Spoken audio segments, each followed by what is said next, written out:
est très difficile de prendre la parole après des images si horribles. Mais je pense que la plupart d'entre nous le savaient. On le savait depuis les affaires de Hama, mais on le savait même avant. Et aujourd'hui, il a fallu un tout petit martyr, Hamza al-Khatib, pour réveiller autant de conscience, non seulement en Syrie, mais partout dans le monde. Oui, effectivement, Hamza al-Khatib, qui a été enlevé le 29 avril, on a restitué le corps à sa famille le 27 mai, sans aucune honte, sans aucun gêne. Oui, les autorités voulaient absolument qu'on sache qu'on l'a torturé.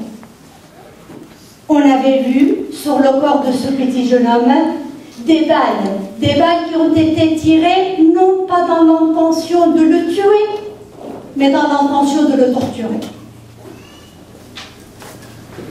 On a sectionné ses parties génitales, on a enlevé ses ongles, on l'a dit dans le rapport, mais il n'est pas le seul. On estime aujourd'hui à peu près à 35 enfants syriens qui ont subi la même sorte de torture. Je parle des nombres qui ont été identifiés par l'UNICEF. Je parle de l'UNICEF parce que je voudrais vous dire, ne pensez pas que ces crimes resteront sans punition. On vous le promet, que ce soit à Genève, devant le Comité des Nations Unies des droits de l'homme, que ce soit devant la Cour internationale de justice, la Cour pénale, ces gens-là payeront le prix de ce qu'ils ont fait. On s'engage, nous, en tant que juristes syriens, en tant qu'avocats syriens, à faire payer le prix. Soyez-en sûrs.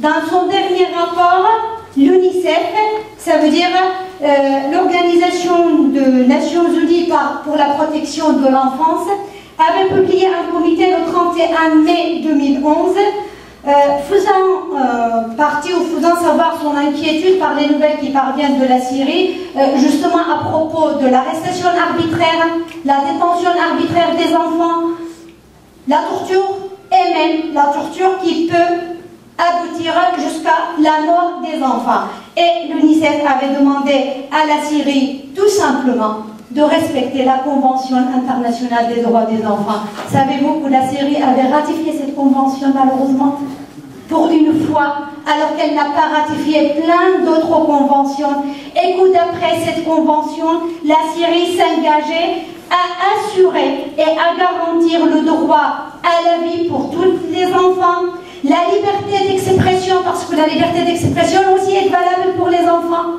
la liberté et le droit à la manifestation pacifique, et également le droit à la protection contre la violence, et également le droit à la protection contre l'exploitation et contre les abus. Où sont ces engagements? Où sont les engagements que la Syrie a pris? Ça ne serait uniquement et seulement vis-à-vis des enfants, vis-à-vis des adultes également, mais là, on parle uniquement des enfants. Et bien, aucun de ces droits ne sont pas respectés, ils sont catégoriquement et largement bafoués sur le territoire syrien. Également, je vous fais part d'un rapport de cette fois-ci, et c'est vraiment, ce n'est pas rien, il faut avoir vraiment, je veux dire, confiance et avoir l'espoir que ces événements et ces rapports qui sont publiés aujourd'hui par les organisations internationales ne sont pas minimes, ne minimisez pas, je voudrais dire, le portée de ces rapports par les organisations internationales. Le 13 juillet, le commissaire des Nations Unies pour la prévention de génocide, vous imaginez un peu, génocide, on est arrivé à tel point que le comité de prévention de génocide intervient dans l'affaire syrienne pour dire nous sommes inquiets parce qu'il y a des violations systématiques et répétées et massives. Systématiques, répétées et massives sur le territoire syrien. Des violations qui laissent penser, mais qui, plus que laisser penser, nous conduire à dire qu'il y a des crimes contre l'humanité qui ont été perpétrés en Syrie et qui continuent également à être commis. Et lorsqu'on parle des crimes contre l'humanité, vous savez ce que ça veut dire. Aujourd'hui, malheureusement, Amnesty International avait fait une enquête en Libye, alors qu'en Libye, on a déployé les plus gros moyens pour réprimer la dictature libyenne. Nous ne demandons pas, bien entendu, une intervention de la même manière en Syrie. Personne parmi nous nous demande une intervention militaire. Personne parmi nous nous demande également des interventions ou des sanctions économiques contre la Syrie.